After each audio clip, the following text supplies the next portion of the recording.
સુરતમાં વધુ એક આગની ઘટના સામે આવી છે। પીપલોદ વિસ્તારમાં આવેલા મારુતિ સુઝુકીના શોરૂમમાં આગ ફાટી નીકળી હતી। આ ઘટના અંગેની જાણ ફાયર વિભાગને કરવામાં આવતા 3 ફાયર સ્ટેશનની 7 જેટલી ગાડીઓ ઘટના સ્થળે દોડી આવી હતી।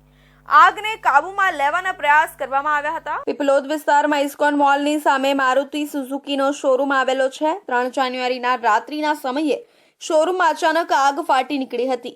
શોરૂમના બીજા માળે આગ દેખાતા રસ્તા પર લોકો થંભી ગયા હતા અને આગની જાણ તાત્કાલિક ફાયર વિભાગને કરવામાં આવી હતી, જેના પગલે 3 ફાયર સ્ટેશન મજુરા, માન દરવાજા અને વેસુ ફાયર સ્ટેશનની 7 જેટલી ગાડીઓ ઘટના સ્થળે દોડી ગઈ હતી।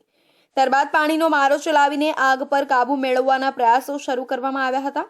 ફાયર વિભાગ પાસેથી મળતી માહિતી પ્રમાણે ફાયર વિભાગની 7 ગાડીઓ અને જવાનો દ્વારા પાણીનો મારો ચલાવીને આગ પર કાબુ મેળવવાના પ્રયાસો કરવામાં આવ્યા હતા।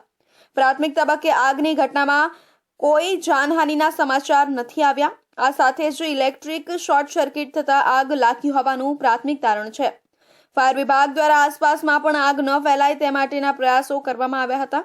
10 વાગ્યાનો સમય હોવાથી ભીડભાડ વધુ ના રહેતા મોટી દુર્ઘટના ટળી હતી। આપણો વેસુ પીપલોદ રોડ છે, એના પર કટારિયાનો શોરૂમ છે। ત્યાં આગ લાગવાનો મેસેજ કંટ્રોલ રૂમને મળતા કંટ્રોલ રૂમ દ્વારા તાકીદે અડાજણ, વેસુ અને મજૂરાની ટીમોને ઘટના સ્થળે મોકલવામાં આવેલી। અહીંયા ઇલેક્ટ્રિક ડકમાં આગ લાગેલી હતી અને એના મારફત ઉપર આગ પસરેલી હતી। તાકીદે ફાયરની ટીમોએ આગ બુઝાવવાની કાર્યવાહી શરૂ કરેલી અને ઉપર તમામ માળો ચેક કરીને આગને કંટ્રોલમાં લીધી છે।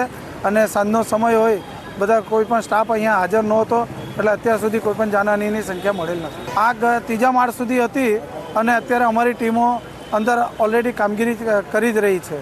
અત્યારે ફાયરની 5 થી 6 ટીમો અલગ અલગ મોકલવામાં આવેલી હતી અને એ જેમ જેમ આગ કંટ્રોલમાં આવે છે એને પરત કરી। ફાયર વિભાગ જ્યારે ઘટના સ્થળે પહોંચ્યો ત્યારે આગે ભીષણ રૂપ ધારણ કરી લીધું હતું। 4 માળ સુધી આગ પ્રસરી ગઈ હતી।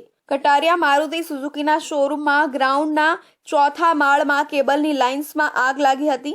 શોરૂમમાં કોઈ ન હોવાથી મોટી જાનહાનિ ટળી હતી। 4 માળના કેબલ અને ફર્નિચર સહિત 2 કાર બળીને ખાખ થઈ ગઈ હતી, જેથી લાખોના નુકસાનની આશંકા સેવાઈ રહી છે।